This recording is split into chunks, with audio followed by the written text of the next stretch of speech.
देखते हैं। Paper leak प्रकरण पर किरोड़ी लाल मीणा का धरना, सरकार की ओर से वार्ता का प्रस्ताव। दोपहर 2 बजे वार्ता हो सकती है धरना स्थल पर।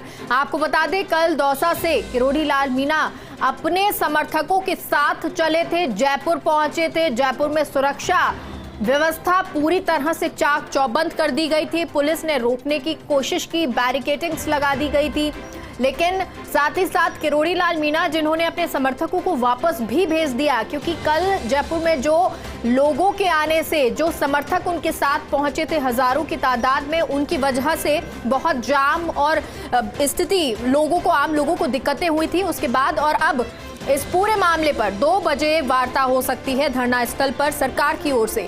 ऐश्वर्य प्रधान हमारे साथ इस खबर पर जुड़ गए हैं। ऐश्वर्य, क्या कुछ जानकारी मिल रही है? सरकार की ओर से वार्ता होगी आज दोपहर 2 बजे? देखिए, 2 बजे के आसपास सरकार की ओर से फिर वार्ता होगी। वार्ता का दौर जो है वो 2 बजे के आसपास से शुरू होगा। वार्ता का प्रस्ताव सरकार की ओर से फिर से किया गया है, क्योंकि सरकार इस बात को अच्छे से जानती है कि वो एक राज्यसभा सांसद हैं, तो ऐसे में उनके धरने की जो कारण है उनका निराकरण किया जाए और कोई ऐसा रास्ता निकाला जाए कि वो भी संतुष्ट हो और नीति संगत कोई तरीके से रास्ता निकले। हालांकि कल वार्ता हुई थी, काफी हद तक पटरी पर भी आई थी, लेकिन बात बनी नहीं। उसके बाद बीजेपी के पदाधिकारियों के से चर्चा की किरोड़ी लाल मीणा ने, और उस चर्चा के बाद धरने पर स्वयं बैठ गए, अपनी भीड़ को रवाना वहां से कर दिया। राजेंद्र राठौड़ और रामलाल शर्मा, 2 लोग जो थे भाजपा के, जिनमें मुख्य प्रवक्ता है रामलाल और राजेंद्र राठौड़ उपनेता प्रतिपक्ष है, ये सभी के साथ जब बातचीत की गई तो उसके बाद यही कुछ सहमति बनी।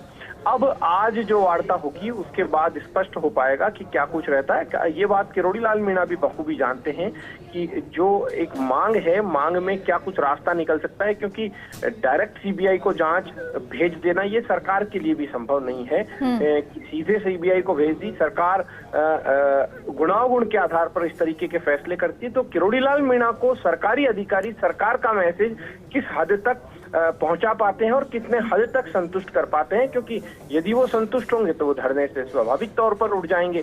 तो अब इस बात का इंतजार रहेगा कि वो कब धरने से उठते हैं, क्योंकि अब ठीक 2 दिन बाद प्रधानमंत्री 28 तारीख को प्रधानमंत्री मोदी का दौरा भी है। कल इसी क्षेत्र में जहां पर ये धरने पर बैठे हैं, वहां 26 जनवरी को सुबह आरएसएस सरसंघचालक मोहन भागवत भी आएंगे, जहां उनका झंडारोहण भी है। तो कई वीआईपी मूवमेंट्स भी हैं राजस्थान में, तो उस पीएम मोदी के कार्यक्रम में तो खुद ये जा सकते हैं। उसके अलावा यहाँ से भी वीआईपी मूवमेंट सरसंघ चालक का होगा, शायद इसके आसपास ही है, बहुत ज्यादा दूर नहीं है जहाँ पर ये धरने पर बैठे हैं। जी चलिए ऐश्वर्य, इस जानकारी के लिए बहुत बहुत शुक्रिया। लेकिन आप हमारे साथ